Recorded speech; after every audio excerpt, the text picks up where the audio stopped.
Well, ladies and gentlemen, welcome to another edition of Season Ticket Holders. I'm your host, Dane Lillingston, and of course, it is Fight Week, baby, and everyone's favourite future Muay Thai Australian champion fighter, Tom Hayfield, is back for us again. Tommy, you're probably getting sick of me, but how are you, mate? No, I love it. The intro's always a good. You sound like you're fresh out of bed, Dane. What's going on? Yeah, look, you have got me up early for this one. I am on night shifts this week, so I'm not my normally perky self. I've been to the gym and I'm all fresh, but mate, I couldn't miss out with you because it's a massive, massive week of fights. We just had Paul Gallen, Sonny Bill Williams last night.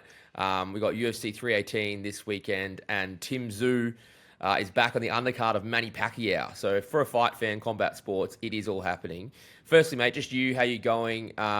Dry July, how's it all happening, mate? You're doing some fundraising, you're doing a good thing. Yeah, thank you, Dane. No, it's been good, man. Feeling fresh, feeling healthy. Been training pretty hard, and doing Dry July. I've raised over $1,000, so I'm pretty stoked. A lot of generous friends and family, and lots of donations. And yeah, man, I'm definitely looking forward to a beer, but I'm feeling pretty good at the moment, so I'm happy. No, awesome, mate. If people want to donate, they can just hop on your socials, that type of thing.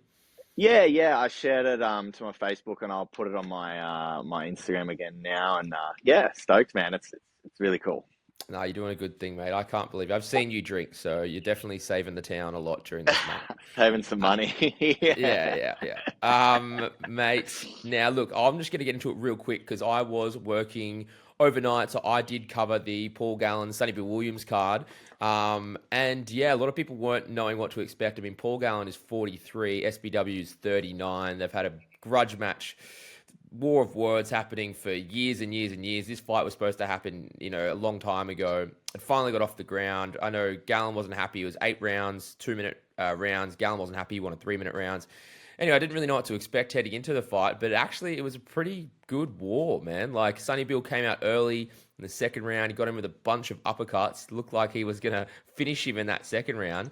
And then Paul Gallen just sort of bounced back, man, with this low body shots, made it real dirty, really came into the fight on his own. SBW still had that big reach, keeping his distance, but he was just trying to wrap him up all the time. The ref actually deducted a point, I think, in the 7th for that. And you could tell what SBW done. He was just trying to hold on for a decision. Paul Gallen wanted to fight the whole time. But at the end of the fight, Paul Gallen was purple, black and blue in the face. SBW looked like he just went for a jog.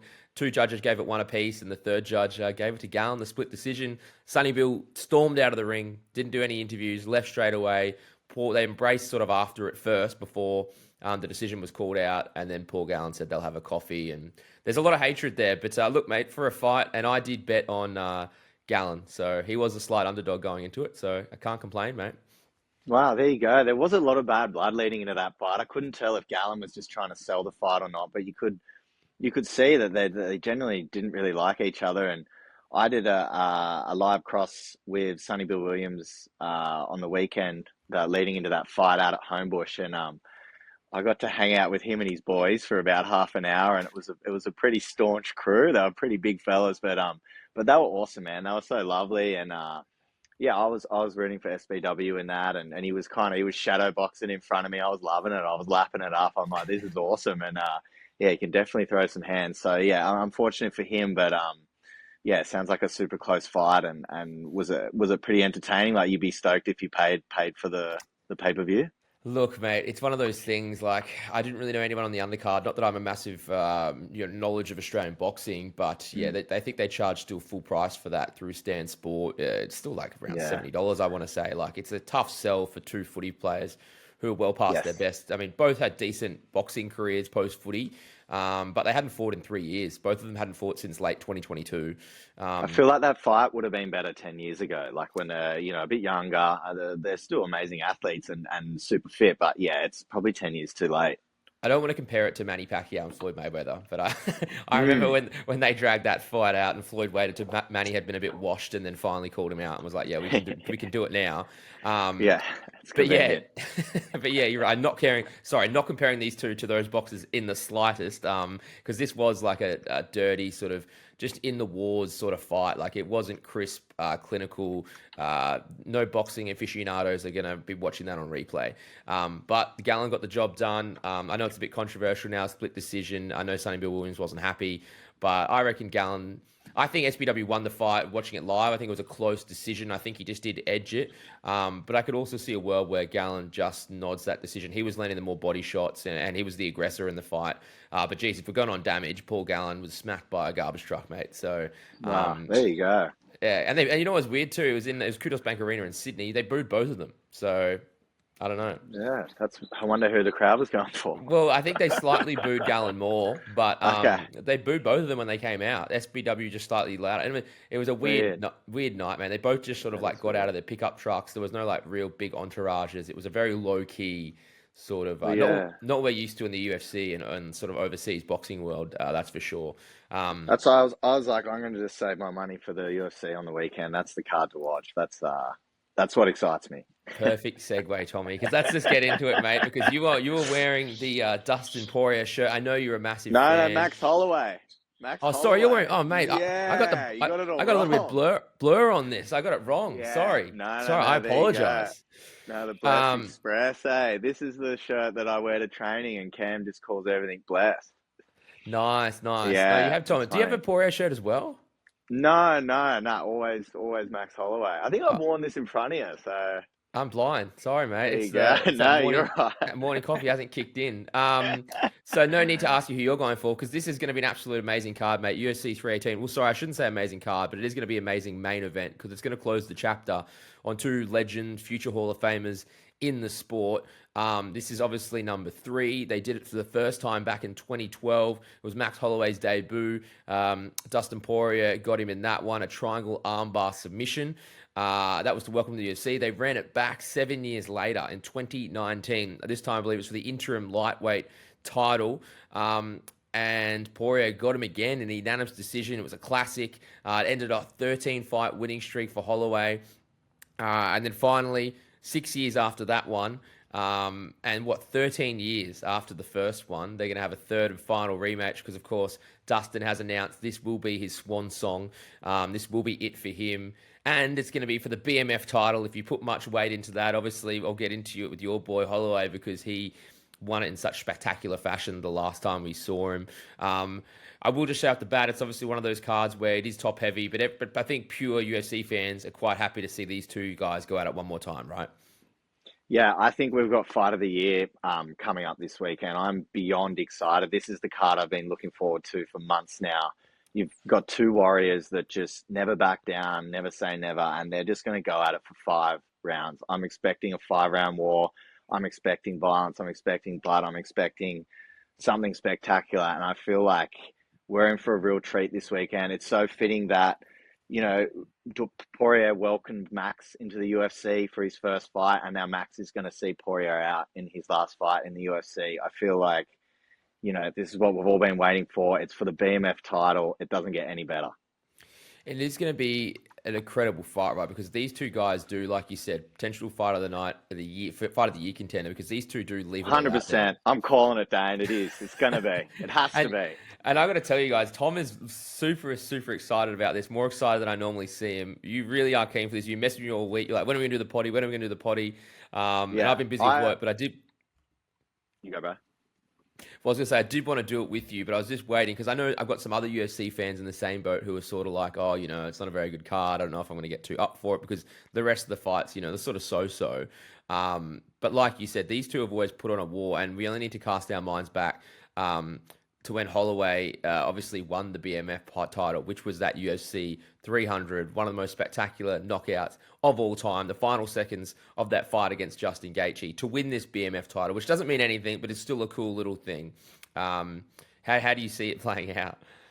That, for me, was the best moment in UFC history that I've ever witnessed. It was a 5-round war. That the first round, the fight was flipped on its head when Max Holloway landed that spinning back kick into Justin Gaethje's nose, broke his nose. It obviously affected him for the rest of the fight. He couldn't breathe properly. And then Max had won that fight. He didn't need, in that last 10 seconds, to point at the ground and have a standoff and just throw bombs. And what a fitting way to win the BMF and to knock him out with 1 second to go. Like, I remember just being at DYRSL and just lit up, like jumped out of my seat, screaming, like just pure raw emotion. And to be honest, I feel like this weekend it's going to be something similar. Like, it has to be. It's these two warriors that I don't know.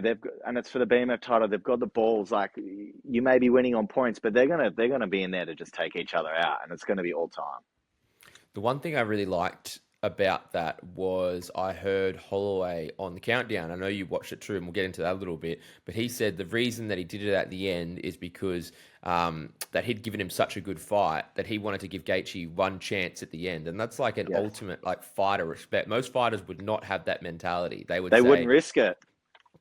exactly. Yeah, They would say, I'm on top. There's no need to do that. Holloway is built differently. He goes, well, he gave me this chance to fight him and he's given me opportunity. I'm going to give him this final 10, 15 seconds, whatever it was, to do it. And that's what he did. Of course, it worked out in his favor. But the fact that he said it as in, like, I'm giving him an opportunity, it was just like, what a mentality, man. Like, that's it's crazy. so ballsy. It's so ballsy, and he didn't have to, but that just shows what kind of fighters they are. And like they've provided us with so many entertaining wars and fights. And Max Holloway is a veteran. Dustin Poirier is a veteran. Max Holloway, he was in the UFC when he was like 20, so he's just been around forever. But he's still obviously this. He hasn't said this is going to be his last fight, but I just feel like it's just Max Holloway is. I reckon he's definitely my favorite fighter. Like he is. He always puts on a good show. He's well rounded. He's technical. He's got the heart, and he just seems like a really good dude. And I'm excited for these two just to throw down on Sunday. It's going to be awesome. The most incredible thing I saw, and I'll get back to Countdown again. If people haven't watched it, and I know you said this to me too, but it's one of the people call it one of the greatest countdowns I've ever seen because the way it was put together, the emotions that it's building. I know that you messaged me very similar sentiment saying that like you got like it's got me pumped, it's got me hyped, and they didn't really need to do anything crazy to pump it up. It's just naturally following these two fighters and their past. The most incredible moment for me watching it was when Max Holloway watched that video of his younger self talking Mm. to the crowd, and it was basically saying that his dad was a drug addict. He beat up on his mum, and I think I wrote the quote down exactly, but he basically said, "Why would you quit? You shouldn't give up." He goes, so I did write it down. He said, you shouldn't even give up. What is that? If you give up, you're a certified loser. If you try, you're at least a winner in your book. And it was just sort of the way he said it. And he was like, I don't know, he was in his teenage years back then. But it's just this mentality that he's obviously learnt from a young age and he's taken all the way through this UFC career to be an absolute warrior killer. Because if you could say one thing about Max Holloway, it's that he doesn't give up, right? Like he No, just doesn't never. give up. No matter how many wars he's been in and things. And it took all the way up into Ilia Topuria to really sort of finish him in a spectacular fashion, which of course was his last fight. But watching him, I really gained. I already had a lot of respect for him, blessed. But just watching that too, watching his evolution from what he had to go through. That's why I love those shows like Countdown to give you that inside look. But he had an incredible life. He had a hard life, and he came out the top. And now he's an inspiration to people all around the world. Like it's pretty special. I can see why you're such a big fan. I apologize again for getting the shirt wrong. No, no, that's fine. That little sequence in that countdown was so powerful, and they're so well put together, and it gives you that insight and the background. And that whole episode was just on those two. It was on Dustin and Max. Like there was nothing else in it, and it was just 40 minutes. And if that doesn't get you pumped for a fight, you're not a human. Like it was honestly, it was powerful. It was emotive. I had goosebumps. I was tearing up at one stage. Like it's that good, mate. They're that well put together, and it was just yeah, it shows they've got both good people. They give back to their community. They give back. They've got charities. They do a lot of work outside of the cage. Not only are they inspiring people in the world of mixed martial arts, but they're inspiring people just in day-to-day life. And Max is a proud Hawaiian. They had the bad fires over there. He's housing people. He's giving back to the community. Dustin, he's got his charity as well. The Good Fight, is it the Good Fight? Charity or something along those lines, and yeah, they're just good people, man, and it's kind of what you love to see as a fighter, and yeah, it's awesome.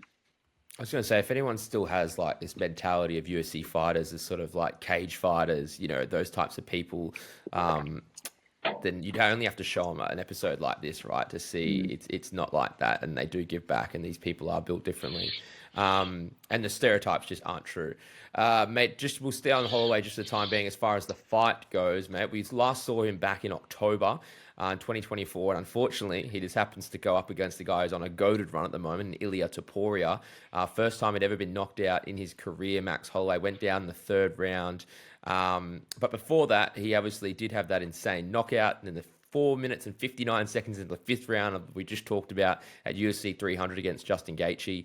Before that, a knockout against Jung Chung Sung and a decision against Arnold Allen. So he's on a 3-fight winning streak up until that Ilya fight. But I mean, it's almost like the run that's Ilya's on. You can sort of take him away. He's not a normal opponent right now. He's at the very, Nah. very top of the UFC. So you can't really read too much into that result because he's better than anyone in the world right now. Arguably, goated run, pound for pound, number one. Building a case for that anyway. What do you like of Holloway's chances here before we get a little bit deeper into Poirier and how you see him winning this fight? We can't forget Holloway's wars with Volk as well. Like they went at it 3 times. Was it 3 or 2? 3, and sorry, I didn't mention. Yeah. So his last loss before that Allen one was 2023. So the last one was the third and final fight against Volk. So that was in July 2022. And before that, they fought back to back in about a 6-month space from 2019 in December to July in 2020. So Volk had yeah, hair in one of those fights. yeah. Well, that probably was the first one. So the first one he lost. That's where Holloway lost the belt to Volk in December 2019 in a decision, and then they ran it back in July during the COVID years in Abu Dhabi. That was a split decision, but then I remember watching that third fight in 2022, and that was like a dominant Volkanovski, like clear winner in that one. But yeah, how do you see it?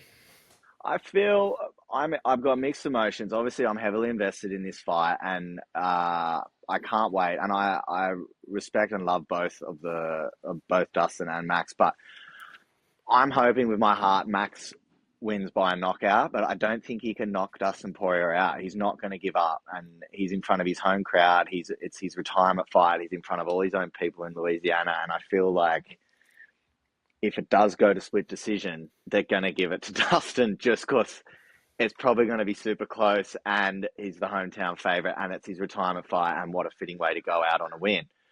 But in my heart says Max Holloway knockout, but my brain says Dustin on points. Fair enough. And we'll get into him now more because, like you just mentioned, he is going to be the hometown sort of hero fighting in his hometown there with this UFC card in New Orleans, Louisiana. And obviously, he's going to have lots of support. And he's such a passionate guy and works in the community and all that type of thing that we mentioned. Now, he hasn't fought either since June 2024 and against the other GOAT in the UFC right now, in Islam Makhachev. So he's had quite a big layoff. That was a fight of the night, and that was for the UFC Lightweight Championship. And again, it's hard to read too much into Islam and Ilya when you have those L's on your career at the moment in the UFC because they're above everyone else, head and shoulders. Before that, in March 2024, we had a knockout of a Bennett Saint Denis. And before that is when he got head kick knocked out by Justin Gaethje. That's all the way back in July 2023 now. So time's flying. It doesn't feel like that long ago. So his recent record is loss, win, loss, win, loss. Charles Oliveira as well was in there back in December 2021, again in a title fight.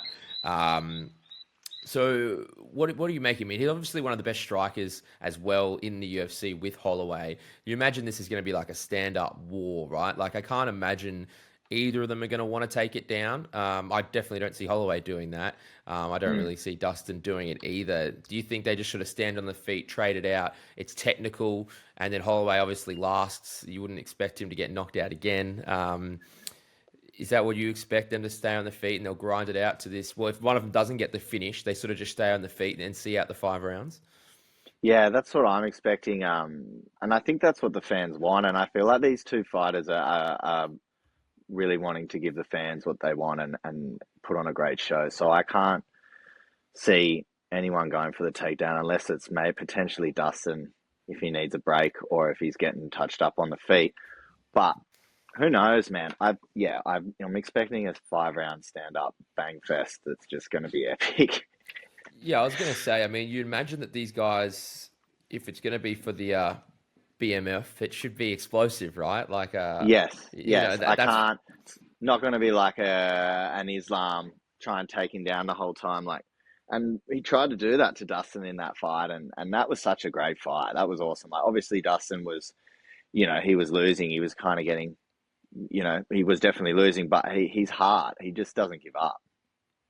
100%, mate. I'm going to get into our future sports bet sponsorship, hopefully one day. But Holloway is going to go in as the slight favourite in this one.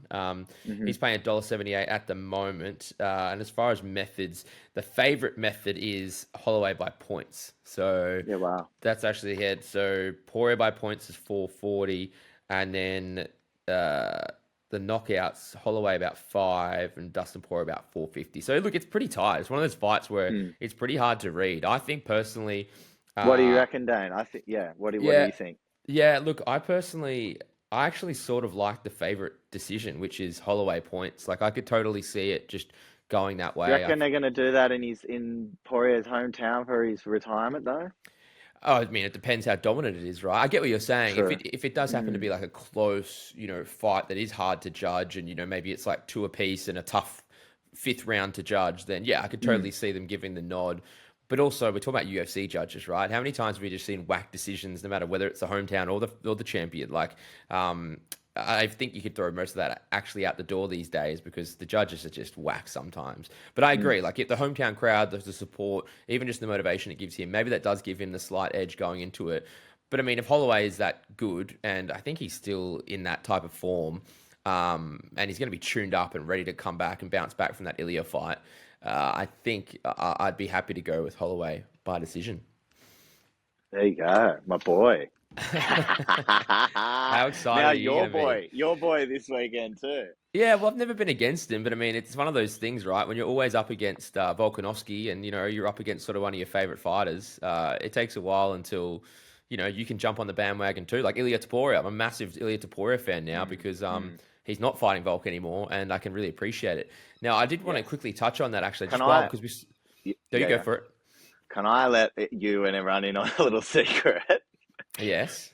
About probably 3 months ago now, I'd had a couple of beers and it was a Sunday afternoon, and I went on the UFC like memorabilia website, and I thought it was a good idea at the time, which I don't regret. It's awesome, but I ordered a signed, autographed, framed poster of the moment when Max Holloway knocked out Justin Gaethje, and he's standing over the top of him, flexing like full, just pure raw emotion. And it's the photo of that in a frame, signed by Max Holloway. It cost me $650, and I was like, "I'm getting it. I'm treating myself." It arrived at the house, and Jade's like, my wife's like, "Where are you gonna put that?" I'm like, "Above our bed." She's like, "Absolutely not." So it's currently in the spare room where the sauna is. But I look at it most mornings, and it pumps me up, gets me ready for the day. So there's just a little nugget of how into Max Holloway I am. Tom's Drunk Adventures, ladies and gentlemen. That's Yeah. drunk Dry shopping. July, baby. Was that the catalyst for you going, all right, I need to slow it down now when you start making purchases like that? No, that wasn't the clincher. No, definitely not. But no, it was no, I like it. I think I've shown you it, haven't I? Did you You like did. it? It looks great. No, it looks awesome, mate. I mean, and if it was me, mate, and I'd let you put it above our bed. So, That's respect. um, Sorry, it's completely off topic, but I just thought while we're talking about Max Holloway, I've got to divulge on that. So there you go. no, we've been talking about that on and off, you and I, for months. We've been trying to get it We've in never here, brought it up on the pod though. and this was the perfect time. That was the time. There you Um, go. Mate, before we get into the rest of the main card, I did want to quickly touch on Ilya because we never ended up doing a post-fight one from the last card, and we have been trading messages about him. But this run that Ilya's on after he did finish Charles Oliveira in such dominant, spectacular fashion, like just absolutely putting him to sleep in the first round, right? Like that was just an insane finish from an absolute legend of the sport and Oliveira to go down like that. I think we all assumed he was going to put up a bit more of a fight than he did. The question I have now is are we witnessing the start of like a goated run? I know it's easy to say, and I know there's been a lot of comparisons to him and Conor McGregor and the rise that he did to win 2 belts. When he finished Jose Aldo, and then went straight back up and did it again to win the lightweight belt. At the moment, Ilya's done it to Volk, he's done it to Holloway, and now he's moved up and did it to Oliveira, all in spectacular, stunning fashion. Um, and I love Ilya now. I'm a massive Ilya Taporia Mm. fan now. I'm totally on the bandwagon. He's taken probably over Alex Pereira for me as far as guys that I just can't wait to see and get super excited when they're headlining a card. Do you see him as like this goated run? Like it feels to me almost more spectacular than Connor. I mean, Connor had the hype outside, but I feel like Ilya has more talent because he also has a ground game we've rarely seen. So he potentially is this all-round type of fighter. And geez, him versus Islam Makhachev, that has got to be the all-time golden fight that the UFC can make right now. And you'd have to think, as long as they don't have a quick L anytime soon, that's the fight we all want to see very soon. 100%. I couldn't agree more. I feel like we are potentially witnessing something really special here. For him to come in and take out those names that he's done um, so spectacularly. And I feel like if he does this to Islam Makhachev, you can't argue that he's not in this realm now. Like he is GOAT status, like and so quickly. Like, yeah, we haven't seen it in quite some time. And I feel like the names he's taking out are not nobodies, and it's man, it's really special. And this doesn't come along too often. I feel like the UFC needs stars like this. They need this star power. And Ilia Topuria is delivering. Yeah, to have a three-fight winning streak like that, against three, real champions of the sport, like that's an incredible, incredible result. So I can't wait to see what happens next with him, mate. That's going to be awesome. Let's just round out the rest of the main card. There's no fight that really, to be honest, leaps out with me. We were having a bit of a chat about it before. Paulo Costa, I mean, we're all very well aware of his name. He's probably the biggest name outside this card in the co-main event against Roman Popolov. Now, Paul has actually lost 4 of his last 5. Like he's done a lot in the sport. Obviously, he fought Izzy back in the day when I think he said he was drinking his red wines before the fight, whatever he made up. And Popolov's on a 2-0 fight win streak. Do you have a pick on this one? Um, I'd probably go Costa, but he's pretty annoying. I don't really rate him. I think I don't know. It'll be interesting. I'll still watch it, but I'm not really. I don't really mind either way. He's To be always honest. great. He's always great me the wrong way. I don't know what it is about his Yeah, personality, but it was a split decision loss to Sean Strickland back in June 2024. So he's been on a big layoff, and before that was that his loss. fight his fight against Rockhold was pretty wild, where Rockhold was bleeding into his face and rubbing it all in his face, like face on face. It was pretty wild. Well, that was his last win, and that was back in 2022 in August. Yeah, Um, wow. It and was then a it long was, time ago now. yeah, and he's lost back to Mm. back. So our boy Robbie Whitaker was his other loss. That was February 2024. So that's his 2 back Yeah, to back wow. losses now. Um, so yeah, he needs a win, man. 4 of his last 5 in the UFC. That's Mm. starting to look pretty hairy. And Kopolov, sorry, did I say Popolov before? It was Kopolov. Mm. He's 2-0, coming off a nice head kick against Chris Curtis, fight of the night back in January. The other one is Kevin Holland and Daniel Rodriguez. They're both coming off nice 2-fight winning streaks. And I know there was a really nice submission from Holland in his last fight. Like I said to you before, I feel like we're talking about him all the time. He's already fought 3 times this year, which is He pretty fights a interesting. lot. Yeah, Yeah. this will be his 4th fight. So Wow. it's because the last one, Anaconda choke, Mm. against Vincent Luque, that was last month. That was UFC 316. It all feels like it's blurred together.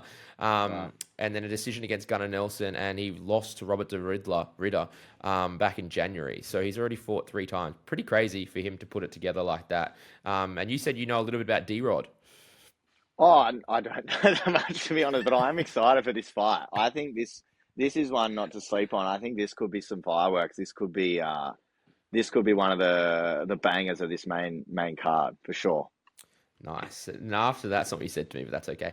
And then the other one is Dan Ige and Patricio Pitbull. Now, we all remember Pitbull because we previewed him recently. He debuted against Yair Rodriguez. That was his first fight since coming over, his debut in the organization. So this will just be Wasn't it terrible?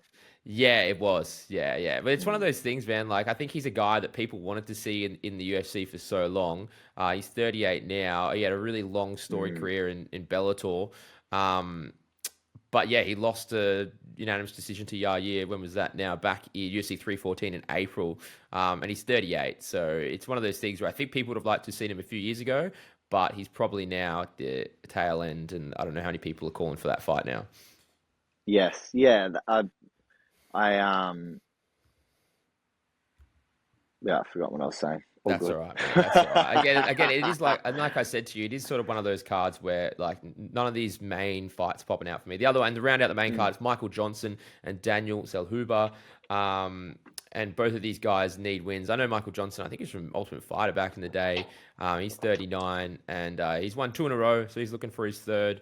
And Zellhuber, he is coming off a loss, a split decision. So look, again, there's not much I can say about those two. The only other thing I want to touch on is Jimmy Crute. There is an Australian on the early prelims, and I think he's a name that Australian UFC fans would be familiar with. But looking into his record, it doesn't make for pretty reading. He's had 3 losses and 2 draws in his last 5 fights, and specifically, he's had 2 draws in his last 3 fights. So he's hunting his first win in 5 years. So I hope that he can finally get that. But nice to see He's him a bit win. of a battler, Jimmy Crute, but he's an Aussie legend. He's got the mullet, and I watched him hit pads at the open workout before the Strickland Duplessis fight that was in Sydney. And man, watching him hit pads, he was awesome. And I'm like, someone who's that good and is losing, I'm like, that's just how high caliber the UFC is. Like, it was insane. I've never, in like real life, like anyone, you never see someone hit pads like that and then they're losing. Like, it's just crazy. That's how high level it is. Would you go with him, mate? You reckon you got the experience? No way. He'd murder me. He's a bit of a unit. What? He's probably like 90 kilos or something too. Yeah, he's a big boy. He's a big boy. Yeah. Weight division is that actually they're light heavyweights, so yeah. Yeah, there you go. He's a luck. big boy. And the other one you mentioned too, Marvin Vettori, he's in the prelims as well. So there's a few names in those undercards, but yeah, again, one of those cards. I think we've said it plenty of times, but I wouldn't even call it top heavy. It's specifically like they're really banking on this main fight being the fight. And because they do have 2 loyal followings to each of these fighters, I think they know exactly what they're doing. And we have Robbie Whittaker next week as well in a fight night against Reiner de Vries, I just mentioned before. So that will be interesting. That's actually a decent fight night. Peter Yan and Bryce Mitchell are on that main card as well. That's in Abu Dhabi, so that's next week. So that's something to look forward to as well. That's awesome. I saw a video of Whittaker recently. He's looking in amazing shape. Well, hopefully, man, because you got to think, what's he fight? I know, I think he came out publicly recently and said he'd like 3 or 4 more. But, I mean, they can't be losses, can they? His time is coming up, an absolute legend of the sport, or at least Australian sport specifically. And mate, the other thing we have to mention too is that it's a big fight day on Sunday. So this is obviously the Sunday card, but we have our guy Tim Tszyu. Now I followed Tim Tszyu pretty closely. I'm more of an MMA guy, but I do like my boxing as well. But Tim Tszyu will have a rematch with Sebastian Fundora, and that is in Vegas as well. Now their first fight last year was an absolute bloodbath. Did you watch it? No, I didn't. Well, mate, it was one of the craziest fights I've ever seen. Tim Tszyu cops a dirty elbow early in the fight, and this was back in March, and that was his Las Vegas debut. Obviously, everyone knows Kostya Tszyu, one of the greatest Australian boxers of all time, adopted anyway. And yeah, Tim Tszyu absolutely bloody war. A lot of people thought at the time they should have called the fight early and had like a no decision or no contest because of the cut, because it was like I think it was like an accidental elbow, but it was such a bloodbath that Tim basically couldn't see throughout the whole fight for the rest of the fight, and ended up losing a split decision. So, and let's not get wrong, man. Sebastian Fundora is the tallest boxing champion in the world, I believe, right now. How tall is he? But he is on Wikipedia. We're going to go with 197 centimeters, 6'6". But he's fighting in Tim Tszyu's division, and Tim Tszyu is just a little bit taller than me. He's a massive reach issue. Well, it's 5'9" versus 6'6". Wow. So it is crazy. But yeah, Fundora is just like this crazy big sort of lanky guy, and but fights at this super low weight division and makes it work. So. But for Tim Tszyu, this is like one of those fights. I mean, he ended up losing again after that, that was his first loss. Then he ended up backing up this second loss to Bakram Murtazalayev, and he got knocked out in that, and then bounced back with a TKO win over Joey Spencer in April in Newcastle. That was sort of like his come home and bounce back fight. But if Tim Tszyu doesn't get this job done in the rematch, as far as like his overseas aspirations, you'd have to think that they're pretty much coming to an end, because boxing can be pretty brutal, and if he can't avenge this loss now, as far as him being able to secure these big international fights, like the door closes pretty quickly in boxing when it comes to those types of things. He'd have an amazing career when he comes back to Australia, and I'm sure there's plenty of people like Michael Zarafa that would love to fight him, and he could make some money doing these Australian fight cards. But if he doesn't get this one on the weekend, yeah, that's going to be a big blow to his hopes of doing it again. But I think he can. I think he should be able to avenge it because I'm telling you, man, he had blood over his face and in his eyes for like almost the entire fight after that cut. And one of the craziest fights I've ever seen. It's a bloodbath. Sick. I need to go and rewatch that. Yeah, no, it was crazy, man. The fact that he actually stood in there and still managed to see it out, and then also it was only a split decision. It's not like he got dominated; like he was still in it. I think watching that fight live too, I thought he might have just edged it. So that's how close it was. Wow. And then, of course, that is the co-main event to Manny Pacquiao's return. So obviously, an absolute legend of boxing. He's been out of the game for 4 years. Hasn't fought since August 2021. He had retired. I know he had his political career in the Philippines as well. He's coming back to fight Mario Barrios for the WBC welterweight championship, and he's a 30-year-old with a record of 29-2-1. How old's Pacquiao now? Yeah, that's what I was about to check. Do you have any memories of Pacquiao? Were you a big boxing guy? Did you watch much of his fights? I mean, I know we did Jeff Horn back in the day. That was obviously a big deal. Yeah, I remember Brisbane that for up us. at Suncorp Stadium. That was massive. That was like a full stadium. And then I remember Horn fighting real dirty, and then he won, and Pacquiao had the shits. And he was like Jeff Horn was a school teacher or something, wasn't he? He was around the Brisbane area because my mum's a teacher as well, and she they sort of like knew of him, and Yeah. that was a big shock at the time. I think people were crying foul about that being Australian dodgy at Suncorp Stadium there. So Manny is not showing me up here. How old is he? 46. Wikipedia did. Yeah, wow. 46, mate. So that's how long he's been out of the game for. But he had a big political career on and off then. But he did say, he was done. So he had a loss back in August 2021. That was in Vegas. The Jeff Horn fight, man, doesn't seem this long ago. That was July 2017. Yeah, wow. That's ages ago. And he was 38 then. So... Nuts. And then I mentioned before that Floyd Mayweather fight, because I remember that is a fight that I wasn't even a boxing guy back then. I remember all my friends got behind that because that was like the super fight at the time. That was back in May 2015. And because everyone thought Manny was going to give Floyd his biggest ever contest, but Floyd did wait a few extra years just to make sure, because he never wanted to get that L in his career, and he retired and he never did lose. So yeah, mate, you're going to get excited about those fights? Yeah, I'll definitely watch it. That rolls straight in after the UFC. That's a pretty amazing day of fights for a fight fan, and it's awesome. I saw also that Luke Rockhold and Darren Till are having a boxing fight that got announced. Is that right? Couple of old MMA fighters, and then I think Tony Ferguson is fighting someone as well on that same card. So it's one of those misfits cards. So yeah, the crossovers definitely, it's all just everyone's getting a payday. Poor Tony Ferguson. He really just needs to go away and he's got to save his brain. Yeah. Might be too late. There you go. How good. Yeah. It's fight game. Good stuff. We got some good stuff coming up this weekend, Dane. It's exciting. I'll be sipping a soda water or something and just taking it all in. I was going to say, you told me you had a special little setup for these weekend's fights. What was it? I might watch it in my sauna, with 2 liters of water.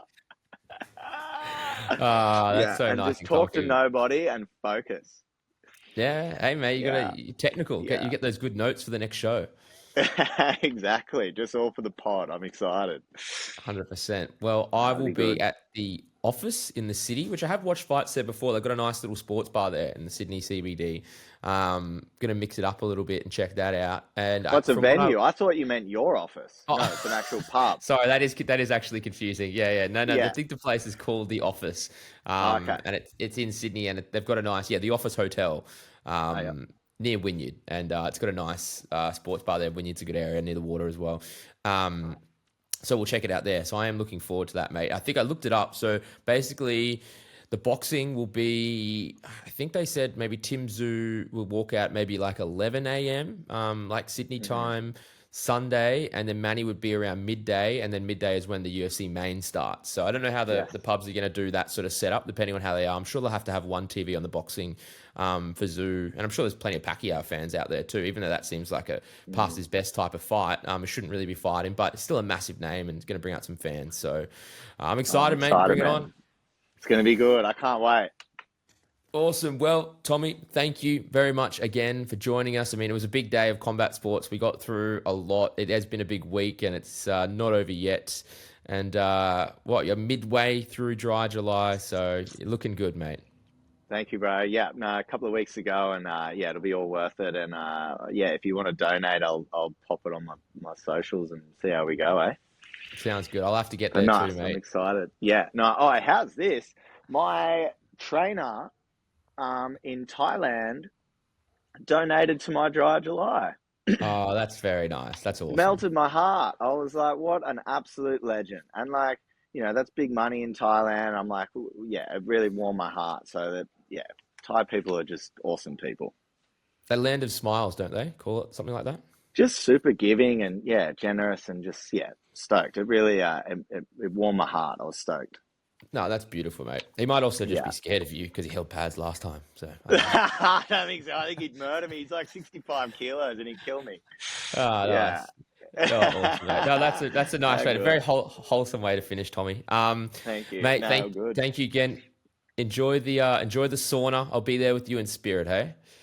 Thank you, bro. And I'm so pumped. Let's go, Max Holloway. Let's do it. Bless, baby, bless. Thank you, guys. Thanks for all your support. Listen to season ticket holders. Please give us a follow. We're on TikTok now, Instagram page as well to try and get all the UFC rugby league content that I can get to you guys. Thanks for all your support. Enjoy the fights. I'll talk to you soon. Take care. Bye-bye.